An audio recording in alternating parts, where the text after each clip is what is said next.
Un seul titre pour cette édition, le message du président de la République à la nation à la veille de la célébration du 54e anniversaire de l'indépendance du Togo. Et tout de suite, les grandes lignes de l'adresse du président de la République avec Kwessan Yovodevi. Bien, en scrutant le message du président de la République, on s'aperçoit que la politique générale du chef de l'État n'a pas varié. Les options fondamentales sont maintenues et réaffirmées. Elles se traduisent par la poursuite des efforts qui restent cristallisés sur les grandes préoccupations du moment, listées sur une feuille de route en 4 volets essentiels. Premier volet, l'économie, la prospérité, le progrès social, qui sont, nous le savons, au cœur du second quinquennat du chef de l'État, qui s'impose le devoir de moderniser le Togo et d'en faire une nation forte. S'il était possible que tous les vœux que l'on forme se réalisent, le président de la République ne saurait en faire un meilleur pour l'avenir du Togo en souhaitant que le pays reste un État prospère. Et pour ce faire, il veut engager tous les Togolais dans une union sacrée pour l'ancrage de la croissance économique. Tous les secteurs économiques, l'agriculture, le commerce, l'artisanat, l'industrie, les investissements seront modernisés pour faire du Togo un pays très compétitif. Voilà la vision de Faure Gnassingbé, une vision qui met l'homme au cœur du développement et qui exclut que la voie de la modernité se construise au détriment du bien-être des citoyens. Bien au contraire, ils font l'objet d'une grande attention à travers des projets sociaux prévus à leur profit, comme par exemple la construction de logements sociaux prévus à partir de 2015. 1000 logements sont prévus. Autre action sociale, la lutte contre la pauvreté avec l'accès des pauvres aux services financiers. Le programme a démarré ce matin même. Mais il y a lieu de rappeler que tous ces efforts ne peuvent aboutir s'ils ne sont pas accompagnés d'une politique de rigueur, de bonnes actions, de bonne gouvernance, et c'est la voie empruntée par le Togo. La dernière illustration en la matière est la création de l'Office togolais des recettes, dont le processus de mise en place devrait être accueilli comme un des signes tangibles de l'évolution de la société togolaise. Le troisième volet, c'est celui relatif à la sécurité. Face aux nouveaux défis économiques et sociaux et à l'évolution des menaces contre la paix et la sécurité, et pour préserver la stabilité si vitale pour notre avenir, le Togo a besoin de repenser son système de défense et de sécurité. Le président de la République a donné aux services concernés d'engager une réflexion profonde pour une réorganisation complète de nos forces de défense et de sécurité pour qu'elles relèvent le défi de l'efficacité et de la modernité. Le président de la République a par ailleurs rendu un hommage mérité aux forces de sécurité de notre pays. Autre défi à relever, la sécurité sur nos routes. Le président de la République a déploré les drames qui surviennent sur une route et convié les usagers, tout comme les agents de sécurité, à conjuguer leurs efforts pour préserver les vies humaines. Compte tenu des pertes immenses subies ces derniers mois et afin de renforcer la prévention à tous les niveaux, le président de la République a décrété l'année 2014, année de la sécurité routière au Togo. Le dernier volet a abordé les questions relatives aux réformes institutionnelles et constitutionnelles qui suscitent en ce moment un grand débat à 1 an de la prochaine élection présidentielle. Le président de la République appelle à ce sujet la classe politique à dépasser les calculs partisans et les préoccupations électoralistes immédiates et à se laisser guider par le souci primordial de doter notre pays d'un édifice institutionnel propice à son plein épanouissement. Il a rappelé que les réformes doivent être adaptées à notre réalité et il en appelle au sens de responsabilité de tous et de chacun afin que nous préservions le climat d'apaisement que le Togo a su retrouver après tant de péripéties. Tout l'enjeu, a conclu le chef de l'État, est de transmettre aux générations futures un pays dans lequel ils vivront mieux que nous n'avons vécu. Merci Kwessan Yovodevi. Voilà ce qu'on pouvait retenir du message du président de la République à la nation ce samedi. Et comme à la veille de chaque célébration de l'indépendance du pays, la tradition de la ranimation de la flamme de l'indépendance a été respectée ce 26 avril. Le chef de l'État, Faure Essozimna Gnassingbé, aux côtés de Gilles Christ Olympio, président de l'Union des forces de changement, a redonné vie pour une 54e fois à cette flamme qui symbolisa le 27 avril 1960 la naissance de la nation togolaise. Prudence Zinsou.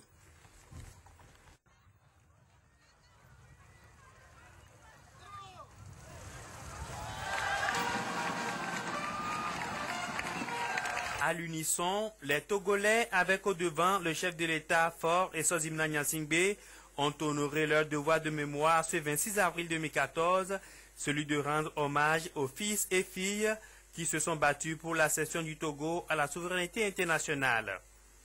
Tradition respectée, le chef de l'État ranime la flamme de l'indépendance à 18 h.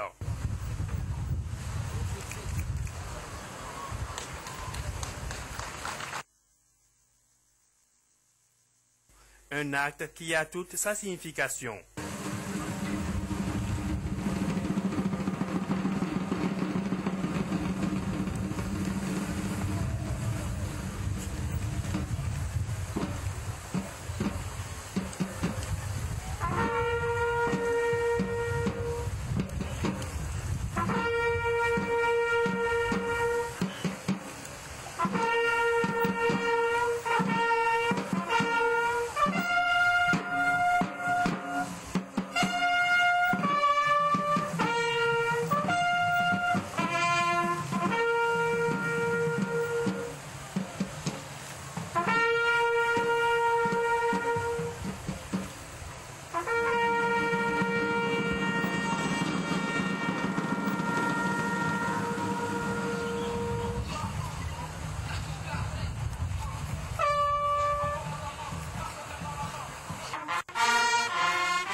La réanimation de la flamme de l'indépendance à la veille du 27 avril est un signal fort qui appelle tous les Togolais à poursuivre le combat pour l'indépendance dans tous les domaines.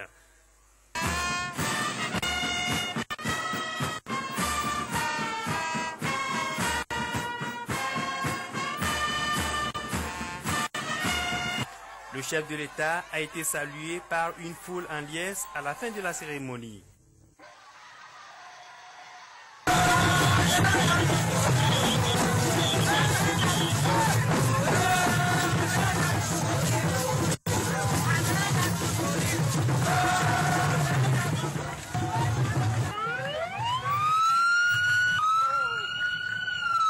Cette flamme vaut les nuits de tous les Togolais.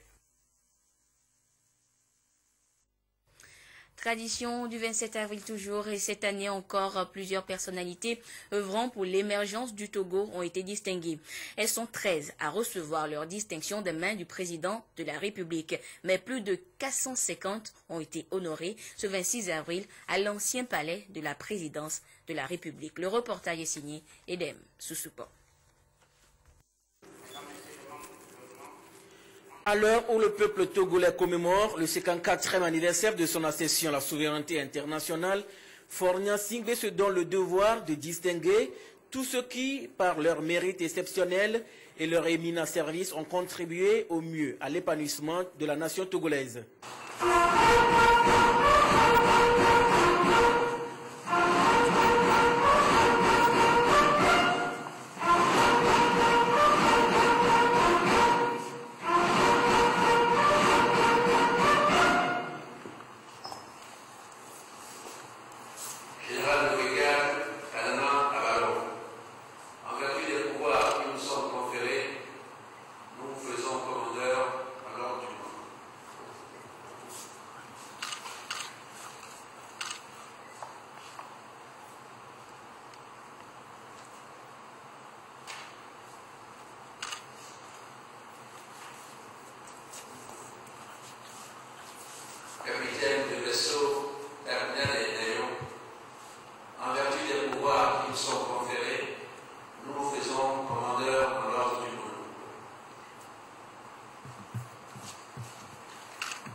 Colonel Apuyar Valimou, en vertu des pouvoirs qui nous sont conférés, nous vous faisons commandeur de l'Ordre national du mérite.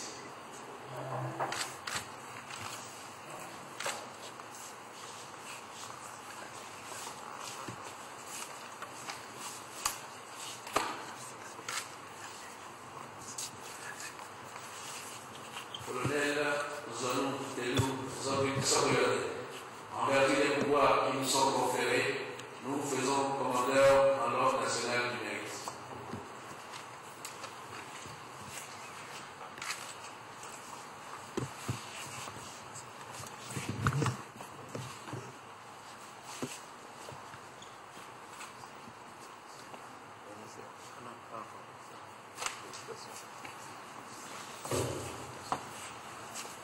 Colonel Chala Ediam Anam, en vertu des pouvoirs qui nous sont conférés, nous vous faisons commandeur en l'Ordre national du mérite.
Ils sont au total 13 personnalités militaires à recevoir ces distinctions. Fort Essozi Mnanya Singbe a élevé 3 personnes au rang de commandeur dans l'ordre du Mono et 10 au rang de commandeur dans l'ordre national du mérite. Avant la décoration de ces 13 personnalités, 453 autres civils et militaires ont elles aussi reçu des distinctions honorifiques nationales. Dans l'ordre du Mono, 112 ont été élevés au grade de chevalier, 23 officiers et 1 commandeur. Dans l'ordre national du mérite, 213 sont faits chevaliers, 53 officiers et 1 commandeur. 4 personnalités ont été élevées au rang de l'ordre des palmes académiques et 47 au rang de mérite militaire. La suite de cette édition qui sera quelque peu longue, actualité du jour oblige. C'est depuis hier que les Togolais découvrent avec bonheur les nouvelles acquisitions et réalisations du gouvernement pour leur faciliter le quotidien. Après les ouvrages de lutte contre l'avancée de la mer à Anéro et le patrouilleur Agou pour la sécurisation des côtes togolaises hier, c'est le train voyageur qui retrouve vie ce samedi. Grâce au projet dénommé Blue Line Togo, initié par le gouvernement et réalisé par le groupe Bolloré, les Togolais peuvent désormais voyager en train. Et pour officialiser la renaissance de ce moyen de locomotion, le chef de l'État, le Premier ministre, le président du Parlement et leurs collaborateurs l'ont emprunté à la gare moderne en face du ministère du Commerce pour rallier Kakaveli, lieu des festivités. Et Soham, Théo. Ces rails solidement fixés au sol portent en eux une longue histoire qui remonte aux années 1900 avec l'entrée en service des premiers trains au Togo. Elle a connu un terme en 1997 avec l'arrêt de circulation des trains voyageurs. Ce 26 avril, une autre page de l'histoire de la voie ferrée s'est ouverte. La locomotive est de nouveau positionnée avec des wagons modernes pour le transport des passagers. Blue Line Togo qui pilote ce projet est initié par le gouvernement togolais et réalisé par le groupe Bolloré.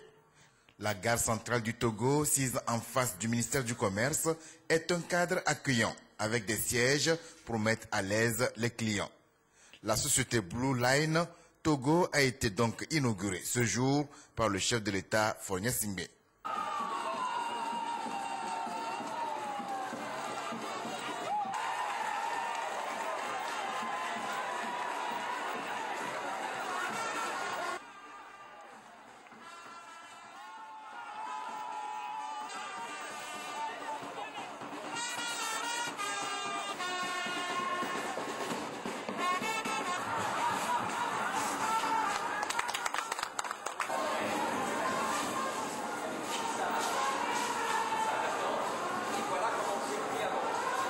Après le dévoilement de la plaque immortalisant cet instant, le président de la République, accompagné de plusieurs personnalités, sont montés à bord du Blue Line Togo, destination Kakaveli.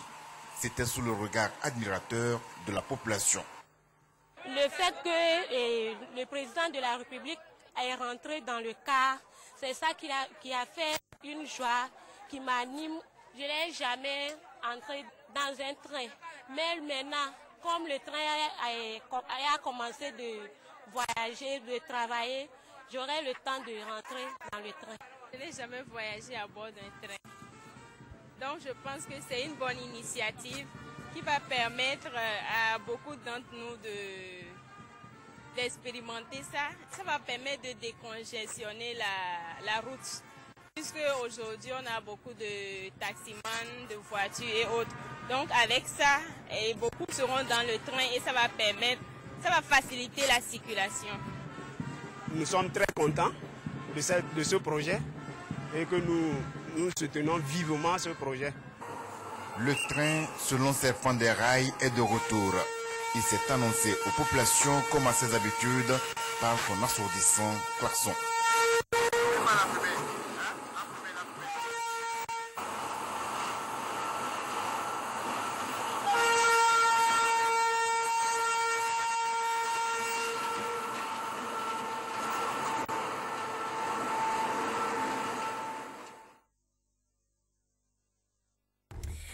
Voyager à bord du train, voilà qui réveille de merveilleux et vieux souvenirs à des Togolais d'une certaine époque, car le train voyageur a existé dans notre pays, comme l'a dit Essoram Teuteu. Et au moment où ce dernier reprend du service, les Togolais évoquent les bons vieux temps au micro de Essoram Teuteu. Je dirais que le premier souvenir remonte des années 69, et plus précisément le 30 août 1969.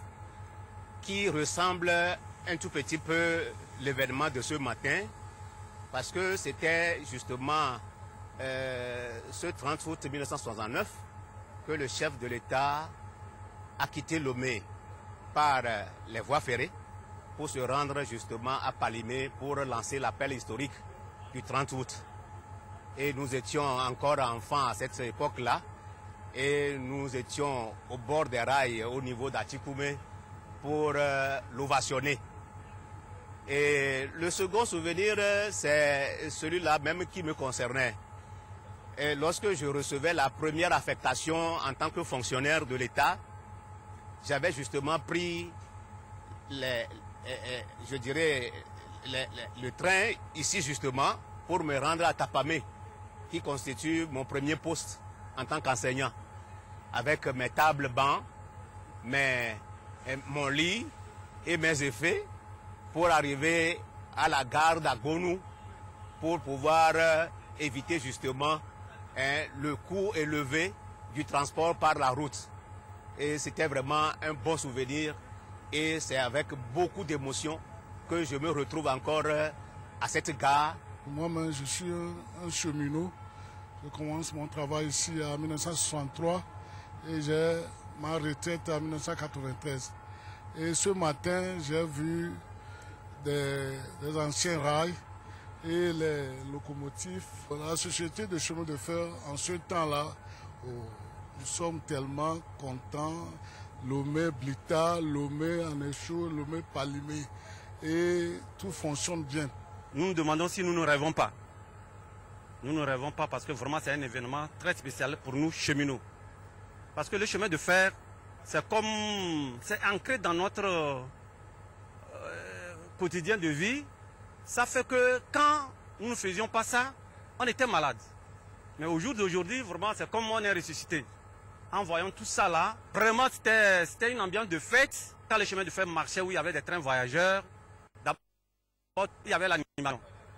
D'abord, ça a créé des activités. En dehors des agents des chemins de fer, tout autour, il y avait des travaux connexes, c'est-à-dire des commerces, des gens qui venaient. Bon, franchement, c'était très excellent. Pour moi, personnellement, ça évoque ma découverte de Lomé en 1980 à travers le train que nous prenons souvent après avoir obtenu le ticket de réquisition depuis Sokodé. On prend le bus de la S3G et on arrive à Blita pour voyager. Mais c'est surtout l'image de la vie dans le train et le contact des voyageurs avec les populations à tous les gares. C'était vraiment, c'est tout un film qui revient. La vie, on dirait que vraiment c'est un train d'unité ou bien de création de symbiose entre les différentes populations du Togo. Vous arrivez, quelle que soit la bourgade, le train s'arrête, il y a des contacts entre les commerçants, même les simples voyageurs, les élèves que nous étions à l'époque, et la population où le train s'arrête. Bref, c'est une vie qui assurait l'unité nationale. Que de bons souvenirs, et la nouvelle génération pourra elle aussi goûter aux délices du voyage en train. Et ce Blue Line Togo va être soutenu par des Blue Zones. Pour faire simple, les Blue Zones sont des plateformes ou plutôt des centres multifonctionnels qui permettront de développer les localités traversées par les rails du groupe Bolloré. La première Blue Zone a été inaugurée juste après le lancement de la ligne ferroviaire Lomé-Blita à Kakaveli par le chef de l'État. Le reportage est signé Adolphe Paca. Des hauteurs de Kakaveli ce jour, un train bleu s'annonce. C'est l'expression de l'effectivité de la Blue Line au Togo. C'est aussi un symbole porteur d'espoir dans la réalisation de l'ambitieux programme du groupe Bolloré, la Blue Zone. À bord de ce train, le président de la République, Faure Essozim Gnassingbé. Il vient pour l'inauguration de la première Blue Zone au Togo.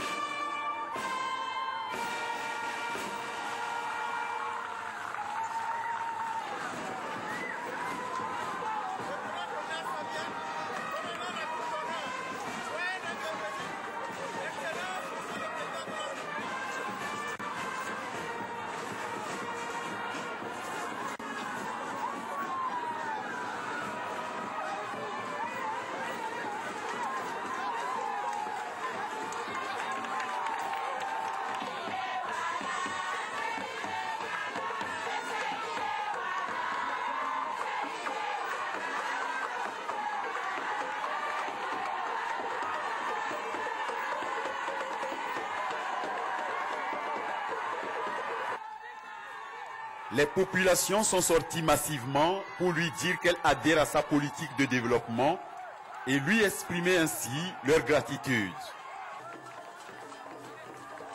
Ému par cette mobilisation spontanée, le président Faure achève le tronçon rail Grand Marché de Kakaveli à pied. Ici, à l'espace des solutions bleues, baptisé Blue Zone, une plateforme aménagée pour apporter aux populations des services innovants. Toute cette zone qu'on a faite ici, c'est une zone qui marche sans électricité extérieure. C'est-à-dire que nous allons vivre avec l'énergie solaire. On va vivre 10 ans, 20 ans, 30 ans, peut-être beaucoup plus longtemps encore, avec uniquement l'énergie solaire. Et alors, qu'est-ce que ça veut dire? Ça veut dire que dans les endroits ruraux, dans les endroits où il n'y a pas assez d'électricité, ça peut donner aux possibilités des populations d'avoir de quoi charger des machines. C'est ce qu'on a vu dans le centre artisanal, où on peut faire marcher des machines automatiques avec de l'énergie solaire. On peut faire de l'eau, puisque avec de l'énergie solaire, on peut transformer de l'eau en eau potable, et puis surtout, ça donne l'accès à l'Internet. C'est une vision clairement exprimée du chef de l'État, celle d'accélérer le développement du Togo. Les premiers bénéficiaires de cette zone bleue, qui sont les populations riveraines de Kakaveli, se sont déjà appropriés ce projet.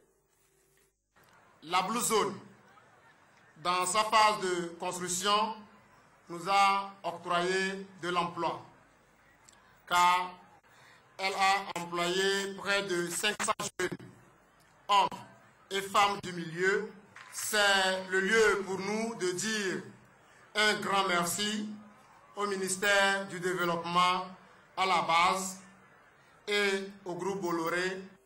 Ce projet est l'illustration parfaite de l'engagement des autorités togolaises à répondre aux attentes des populations au moment où le Togo est de plein pied dans la mise en œuvre de la stratégie accélérée et de promotion de l'emploi. À l'instar des maisons de jeunes, les Blue Zones seront également des cadres d'épanouissement de la jeunesse togolaise, en l'occurrence celle de l'arrière-pays, qui se verra ainsi offrir les outils des technologies de l'information et de la communication. C'est le lieu pour moi de rendre un vibrant hommage au nom de tout le peuple et de notre président, M. Vincent, président du Bolloré, pour avoir choisi le premier pays d'implantation de la Blue Solution en Afrique.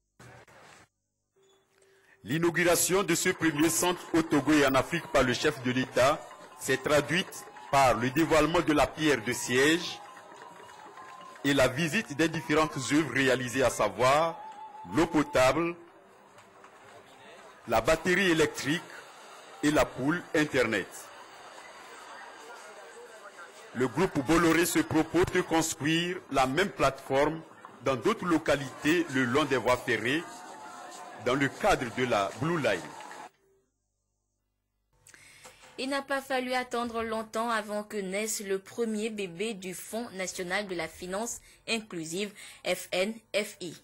Souvenez-vous, c'était le 25 janvier dernier que le président de la République lui-même lançait à Kara ce fonds qui vient en appui aux plus démunis. Et pour corroborer cette mission, le produit est dénommé « Accès des pauvres » aux services financiers.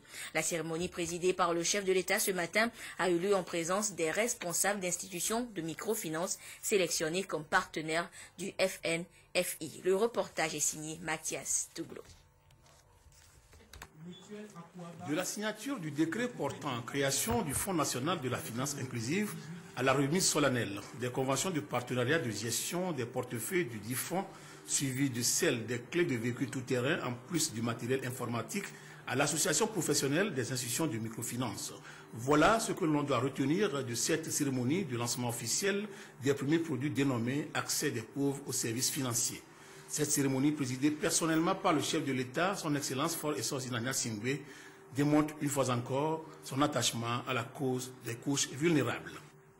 Un canal choisi également par les responsables du fonds pour revenir sur les contours du produit afin de garantir sa pérennité. Il s'agit d'un crédit qui peut s'obtenir en groupe solidaire de 4 à 6 personnes. Le montant maximum est de 30 000 francs par personne dans le groupe, remboursable sur une durée de 6 mois. L'élément extraordinaire dans ce produit, c'est son taux d'intérêt et il est de 5% l'an. Et un autre élément également intéressant, c'est que le produit permet aux bénéficiaires, à la fin du remboursement du crédit, de pouvoir constituer une épargne stratégique de 3%. Au cours de cette cérémonie, une opération d'octroi de crédit a été effectuée par les institutions de microfinance, partenaires du Fonds national de la finance inclusive, à la suite d'une séance de sensibilisation relative à la gestion des microcrédits, et déjà sur les visages peuvent se lire satisfaction et détermination. Nous avons beaucoup apprécié et nous disons vraiment merci à ceux qui ont pensé à nous et au président de la République. Et les femmes vraiment lui disent bonne chance pour tout ce qu'il fait pour le Togo et surtout pour les femmes. Le produit APSEF est destiné à régler la question de l'exclusion financière en assurant l'accès à des services financiers de base, qu'il s'agisse de petits épargnes, de microcrédits ou micro-assurances aux populations vulnérables pour leurs activités génératrices de revenus. Malgré les résultats encourageants enregistrés par ces programmes et projets et les différents mécanismes mis en place, une frange importante des populations les plus pauvres reste toujours exclue des mécanismes de financement.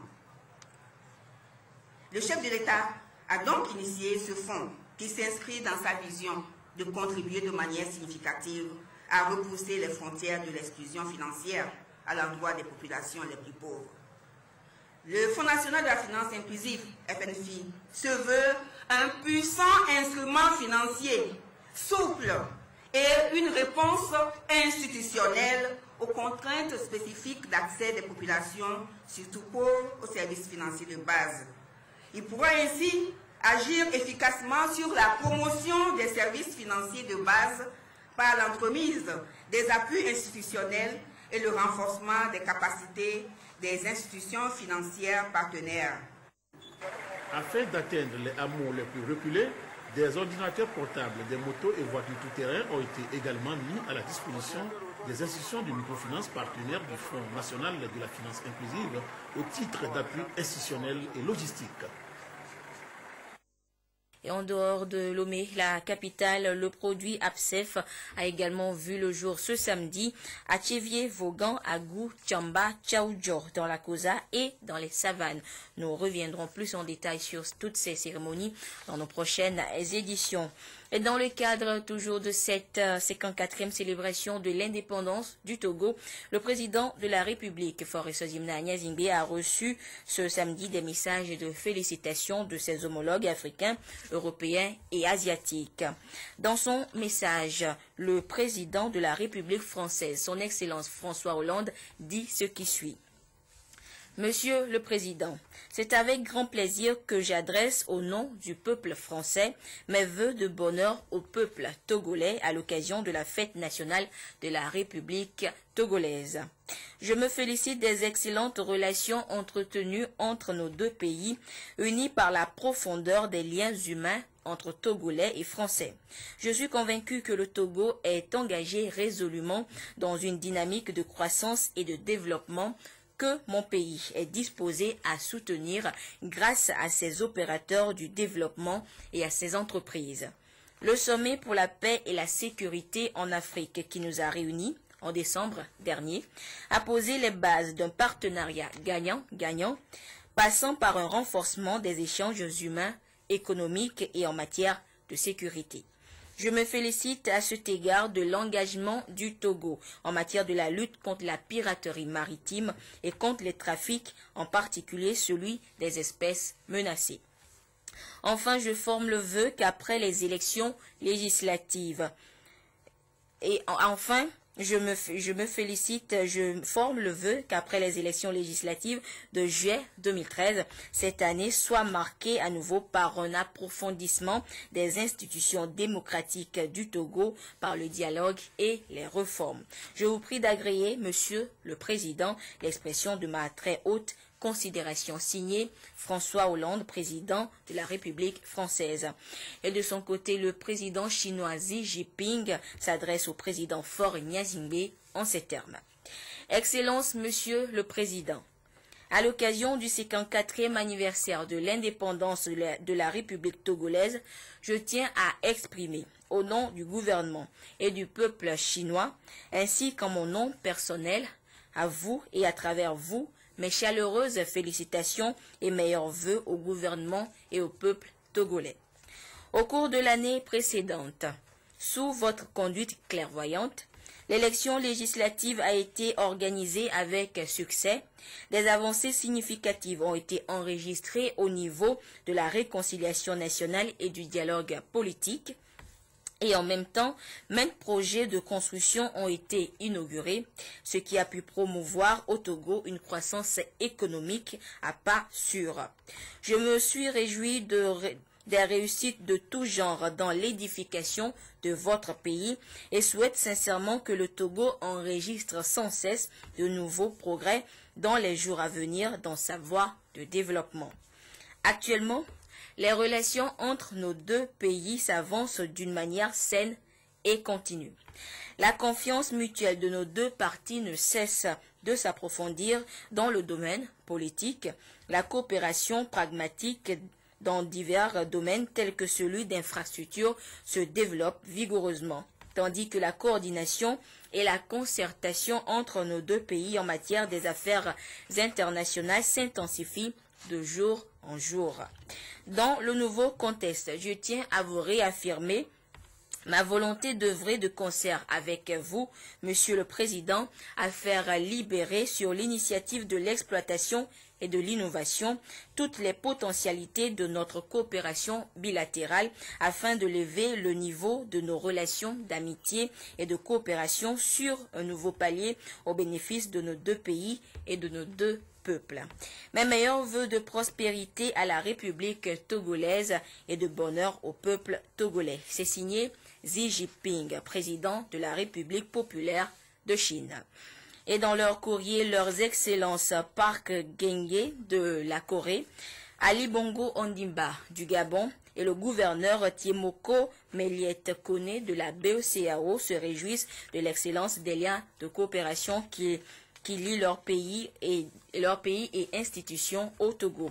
En souhaitant plein succès aux cérémonies commémoratives du 27 avril, ils ont réitéré leur disponibilité à œuvrer de concert avec le président Faure et Sozimna Nyazingbe au renforcement et à la consolidation de la démocratie et de la paix en Afrique et dans le reste du monde. Autre actualité à présent, la toute première foire du pagne au Togo est officiellement lancée depuis hier par le Premier ministre Célia Godji à Oumé-Zounou. Le pagne en fait sur l'esplanade du Palais des Congrès de Lomé est une tribune pour revaloriser le pagne, véritable identité culturelle togolaise et africaine. Comment peut-on? La coupure symbolique du ruban par le Premier ministre Artem Célia Godji à Oumé-Zounou marque l'ouverture officielle des activités de l'événement culturel Le Pagne en Fête, une initiative de la Chambre de commerce et de l'industrie du Togo pour cultiver, encourager et réconcilier notamment les jeunes avec le pagne, mais surtout rendre un hommage aux femmes revendeuses des pagnes, les nanabens, qui ont soutenu l'économie togolaise dans les années 70 à 80. Vous savez que par le passé, les glorieuses femmes que nous célébrons aujourd'hui ont apporté un soutien à l'économie togolaise. Ils emploient beaucoup de personnes et par leur biais, nous avons pu entrevoir une croissance. Voilà pourquoi nous avons cherché à leur donner un coup de main aujourd'hui, en leur faisant oublier, par exemple, les événements malheureux qui ont eu lieu en janvier de l'année 2013 et pour faire en sorte que le commerce du pagne, que Lomé redevienne la capitale du pagne. Le pagne en fait est marqué par la participation des pays membres de la CEDEAO, un signe de l'importance du commerce de pagne dans le développement socio-économique de la sous-région. Selon le ministre du Commerce et de la Promotion du secteur privé, cette foire vient insuffler un nouveau dynamisme au secteur du commerce. Je demeure persuadé qu'avec l'organisation du présent événement et l'engouement manifesté des femmes, la relance des activités commerciales des pagnes au Togo sera effective. Notre pays dispose désormais d'un événement d'envergure dont la renommée dépassera largement nos frontières et qui aura un impact positif sur notre économie et dans la sous-région.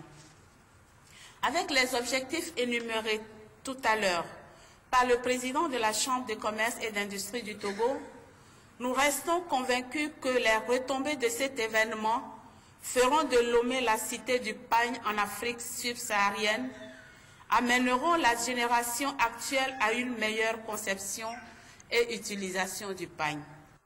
Le chef du gouvernement a relevé que le pagne n'est plus seulement un vêtement, mais une valeur de référence, un signe de reconnaissance sociale. Il a ensuite souligné que le gouvernement ne ménagera aucun effort pour soutenir et encourager toute action en faveur de la promotion du pagne au Togo. Aujourd'hui, les nanabes restent l'exemple parlant du sens de l'entrepreneuriat de la femme africaine en général et togolaise en particulier. Si l'économie du Togo a été florissante dans les années 70-80, Les Nana Benzo jouent un rôle important pour arriver à ce résultat.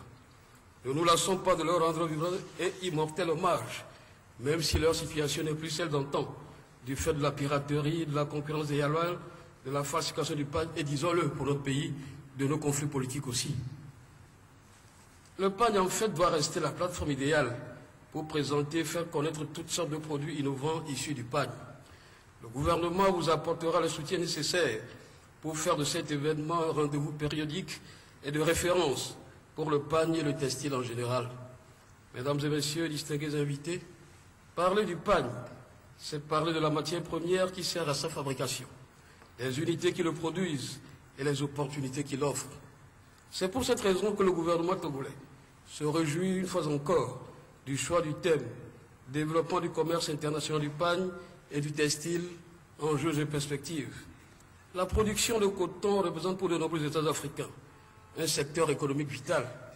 L'un des plus grands atouts de l'Afrique, c'est son coton, une matière première en quantité et en qualité. Le coton africain est l'un des meilleurs au monde. Les fibres sont fines, elles mûrissent bien et surtout, elles supportent les traitements chimiques mieux que tous les autres cotons au monde. La production cotonnière doit donc être intensifiée. Et pour régler le problème lié à l'écoulement et au prix, il y a lieu de le transformer sur place en créant des unités communautaires. C'est ici que je joue ma voix à la vôtre pour mûrir l'idée visant à remettre sur les rails l'industrie textile locale qui faisait la fierté d'une part de nos nanabins et d'autre part de toute une nation. La visite des stands dressés pour la circonstance a été également l'un des temps forts de cette rencontre. Et la suite des festivités marquant les 54 ans d'indépendance du Togo, après l'essentiel à la place de l'indépendance avec la réanimation de la flamme, le chef de l'État s'est rendu dans les jardins du palais de la présidence pour une réception en l'honneur des personnalités décorées ce samedi pour service rendu à la nation.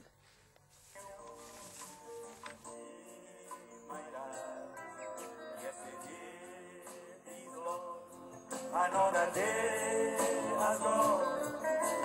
Do something new. No me viene a ni no sopra me no pito ni ni. Dunia something no me te kibala.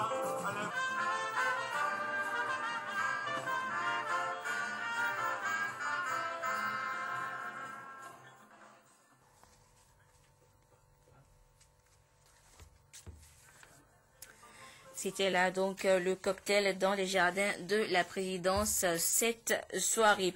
La suite du programme de la célébration des 54 ans d'indépendance du Togo à présent. La journée de demain, dimanche 27 avril 2014. 7h, messe catholique à la paroisse universitaire de Lomé et culte protestant au temple d'Aguanivé.